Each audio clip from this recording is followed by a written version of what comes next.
Welcome back to my channel. In this video, we are going to dig into step 2, the second thing that you need to do in order to start your social work digital online business. And what is that second step? Well, if you read the title, then you know it is discovering your area of expertise. And the reason why you want to discover your area of expertise is because you want to be sure that when you start your digital online business, you're doing something that you enjoy. You don't want it to feel like work.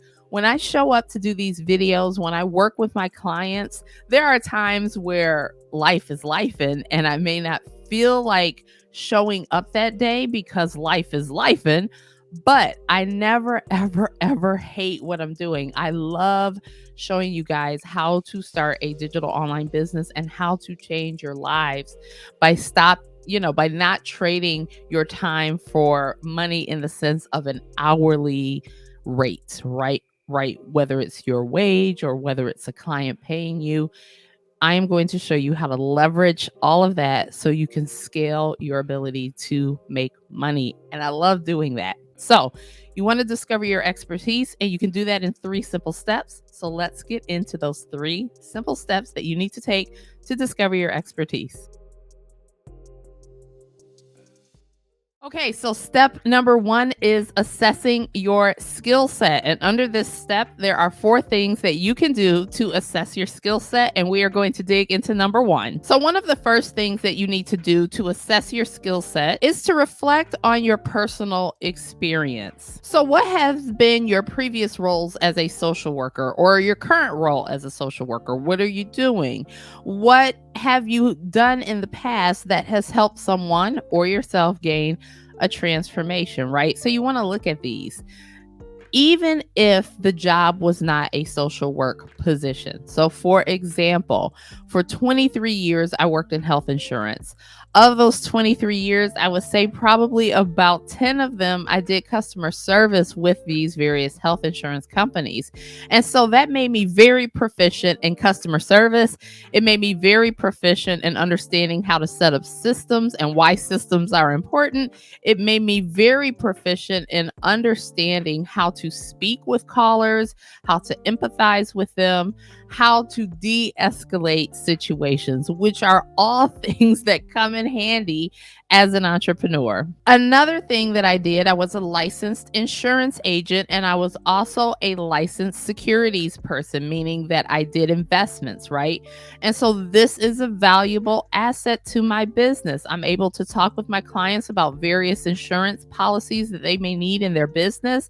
I'm able to talk to them about the health insurance that they will need as a business owner, right? So as they transition from working for someone else into being completely fully immersed inside of their business, they're going to need health insurance, right? And I can help them do that. In addition to that, my clients who are looking to become credentialed and be on the insurance panels, I can help them do that, right?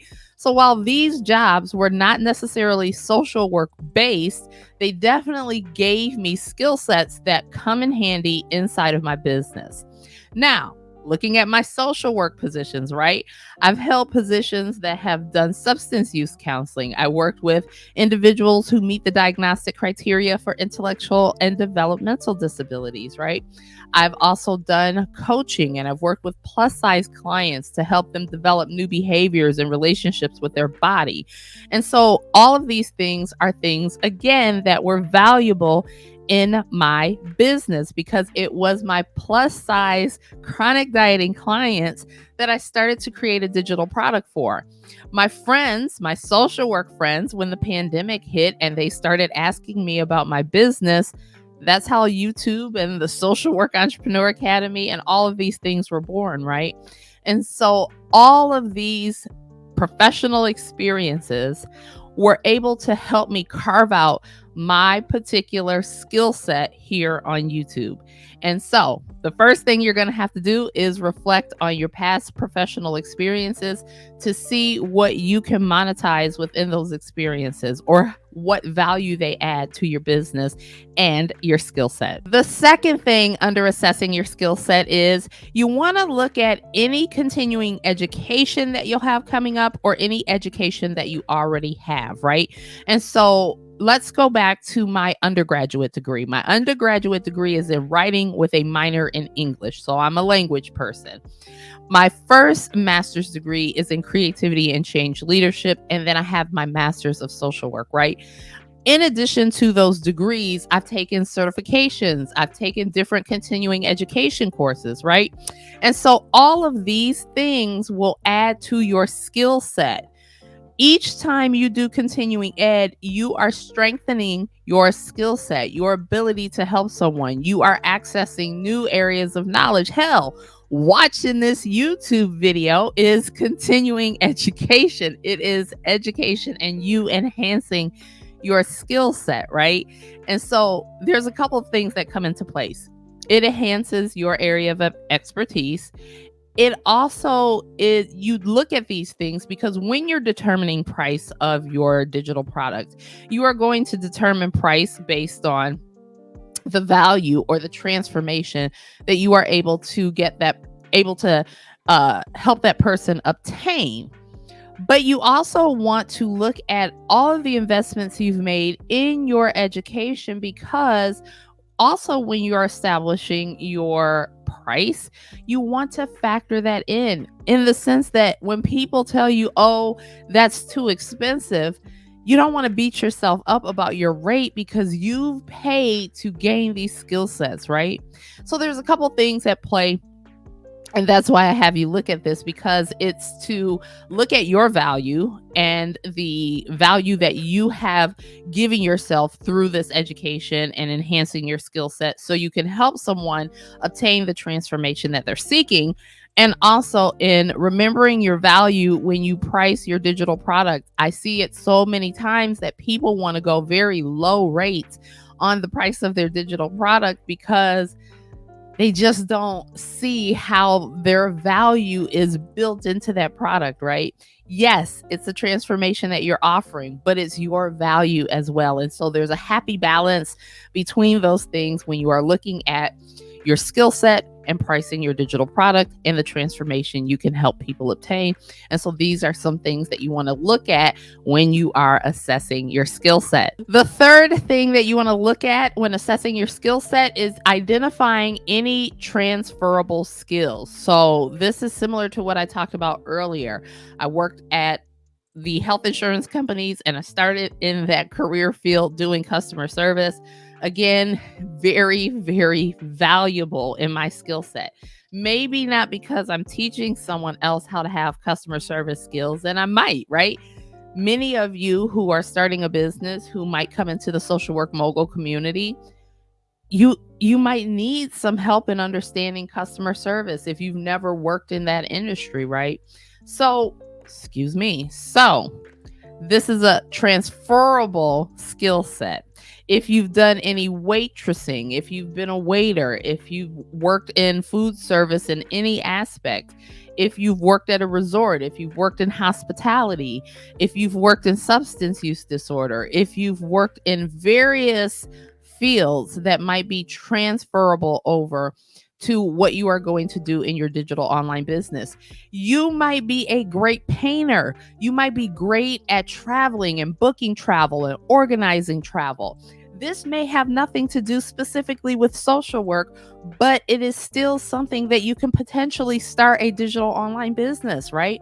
You could start a digital online business about helping people travel and book travel, or showing people places to travel because you've traveled extensively. You could help them navigate the area that they're traveling to. You could help them know how to be safe in that area.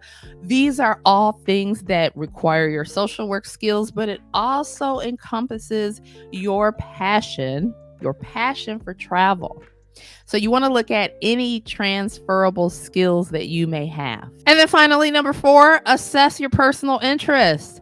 What you want to start you might start a social work digital online business. However, it may not be rooted in traditional social work, right? So you could, as I said, travel social work. You could be a real estate social worker. You could be a financial social worker. You could be a health and wellness social worker. And you can teach skills and you can offer people or help people gain a transformation by doing these, but they're not necessarily traditional or normative social work positions, right? You can have ingenuity and create your own lane as a social worker. But you have to first believe that you can, and you also have to realize that your digital business should really encompass your personal interests, because it's going to be something you do over the long term. And of course, you can transition in and out of different digital businesses. You can change your business. Do you really want to do that? Not without, well, that's something at a later time. I don't want to get in the weeds on that, but typically your digital business, you even though you can transition your business, you don't want to start out a business doing something you hate or just doing something surely for money.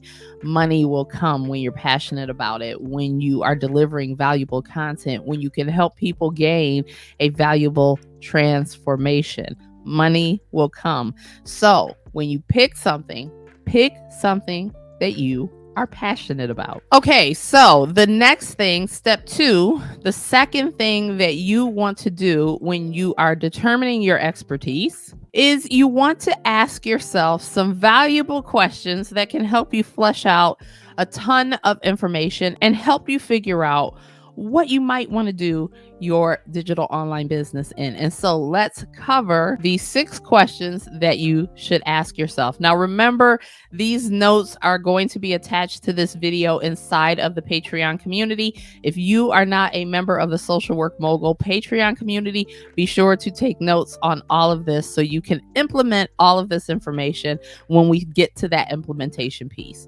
So the second step that you're going to want to do is ask yourself these questions, and let's start with question number 1. So the first question is, what are your skills, knowledge, talents, or areas of expertise? So you want to go ahead and write down your skills, knowledge, talents, and areas of expertise. Now, keep in mind, I have created a template that you can use to flesh out the answers to these questions, and that template can be found inside of the Patreon community. Now, the second question that you want to ask yourself is, what questions do people ask you specifically because of your skills, knowledge, talents, or areas of expertise? Question number 3, what transformation have you achieved for yourself? Question number 4, what transformation have you helped someone else achieve? Number 5, what fires you up when you talk about it? So when you talk about it, you're just fired up, super passionate. It doesn't take anything for this information to flow out of your mouth. What is that? And then finally, number 6, what are some strategies you use repeatedly that you have turned into a process, framework, or workflow? Okay, so those are some important questions that you want to ask yourself when you're trying to flush out this information and determine your area of expertise. These questions are very important. And again, I've made a template for you to use to flush these questions out. I actually have 3 templates and notes for this video inside of the Patreon community. So if you're not a member and you want to be a member, go on over there and check it out. And then finally, we get to the point where you're going to choose your area of expertise. And that's step number 3 in this process. So one of the first things, again, that you want to do is you want to evaluate your passion and interest. So you want to go back over all of those notes that you've already written out, and you want to just evaluate what are those passions and interests that you have. And if you truly captured your passions and interests, do not let fear that your passions and interests cannot be a viable business. Don't let that stop you, because they can. When you're choosing your area of expertise, you also want to consider market demand. So is there a market for it? Now, if you've done your market research, which we'll talk about in the next video, so stay tuned for that and be sure to subscribe so you don't miss it. If you've done your market research, then you will know that there is market demand or not for your particular area of expertise. Now, you want to have market demand. You want there to be other people on YouTube already doing what you want to do. You want to make sure that there are people out there who desire the transformation that you can help them with. And so market demand is a great way to figure this out, right? Now, when I started my business, there's not a lot of market demand for social workers starting a digital online business, but there was a lot of market demand for social workers who wanted to start a clinical private practice. That is why my business originally focused on social workers who wanted to start a clinical private practice. However, once I started my business, feedback from the people consuming my content let me know that they were very much interested in starting a digital online business. And so you can make discoveries about your business, but you have to start somewhere, right? So I still show social workers how to start a clinical private practice in a more of a consulting type of relationship. I just don't do it here on YouTube because those videos virtually got no views and nobody was interested. And so while there was market demand, as I started talking about showing social workers how to start their clinical private practice with my digital product, they wanted to hear more about how they could make a digital product. They were very interested. So consider market demand when you are starting your business, but know that once you start creating content, once you start attracting your client, it could move in a different direction based on your area of expertise, and that is okay. Also, you want to consider your target audience. Who are they? What transformation are they seeking? Are you able to help with that transformation based on those questions that you answered, those 6 questions that we just went over, right? So consider your target audience when you're choosing your area of expertise. And then finally, when you're choosing your area of expertise, you want to evaluate your personal fulfillment. This is more important than anything. When it comes to starting your digital online business, your personal fulfillment is more important than anything. I know people who will go with trends and they will start a digital online business because someone else is making a lot of money in that particular area. And then they wake up and it feels like work. And all they've done is become an employee of their business. They hate what they're doing. Do not, I repeat, do not do this. You should love what you're doing. If there's market demand for it, people will come to you. People will come to you. There are other people on the YouTube platform who show social workers how to start a business. There is enough for everybody. Everybody's not going to mesh with you. Everybody's not going to mesh with the people who are already producing content in the area that will be your expertise. There are already people doing it if there is market demand. However, they're not going to do it exactly like you. There are going to be aspects of you as a person that people will be attracted to. There will be aspects of how you talk about whatever it is you talk about, how you teach it, how you take them through the transformation process. There will be things that they will ideally identify in you. It is not stopping anybody else. It is not stopping you. So don't let it. And your personal fulfillment is a huge part of this. So do not neglect in identifying what is going to make you personally feel fulfilled by your digital online business. So much so that it never feels like work when you have to show up in it. And that's all I have for you today in this video. Remember, I have the notes inside of the Patreon that are attached to this video. And I also have 3 downloadables. They are templates for you to use. They are spreadsheet templates for you to use the first one is going to help you assess your skill set. The second one contains the questions that you need to ask yourself and areas to answer those questions. And the third is going to help you choose your area of expertise. These are Google Docs spreadsheets that you will download and make a copy of, and you'll be able to open them up and save them to your file and work on them. So if you want access to those, be sure to pop over and join the Social Work Mogul community. I have linked to that community in the description box below. You can join us on Patreon. We're having plenty of fun over there. And until next time, this is your girl Michelle saying, Stop waiting. The time is now. Start your digital online business. Bye for now.